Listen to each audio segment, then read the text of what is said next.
پوری دنیا میں جہاد کا لفظ بدنام ہو گیا ہے، گالی بن گیا ہے، اور قتال کا لفظ وہ تو کہتے ہیں کہ قرآن مجید میں سے ان آیات کو نکال دیا جائے، بلکہ ان کے زیر اثر، آج مغرب کے زیر اثر جو ان کا حکم ماننے والی حکومتیں ہیں،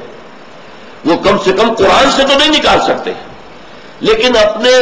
مدرسوں اور سکولوں کے نصاب میں سے ان آیات کو نکال رہے ہیں کہ جہاد اور خاص طور پر قتال کی آیات نکال دی جائے۔ اپنے نصاب میں تو کر سکتے ہیں نا کہ ان آیات کا ذکر نہ ہو۔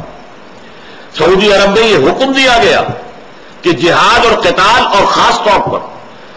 نصارہ اور یہود کے بارے میں قرآن مجید میں جو آیات آئی ہیں ان کو اپنے خطبوں میں بیان نہ کیا جائے۔ یہ ہو چکا ہے، جو بھی انگریز کی جیب میں ہے، جو بھی امریکہ کی جیب میں لوگ ہیں، اور ہمارے ہاں جو کچھ ہو رہا ہے،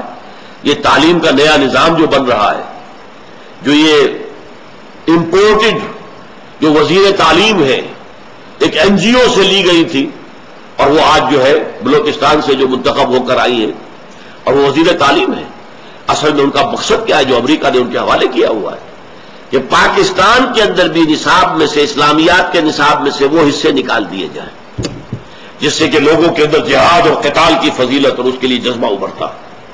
قرآن میں رہے ٹھیک ہے، قرآن سے تو کوئی نہیں نکال سکتا، کسی کا باپ نہیں نکال سکتا،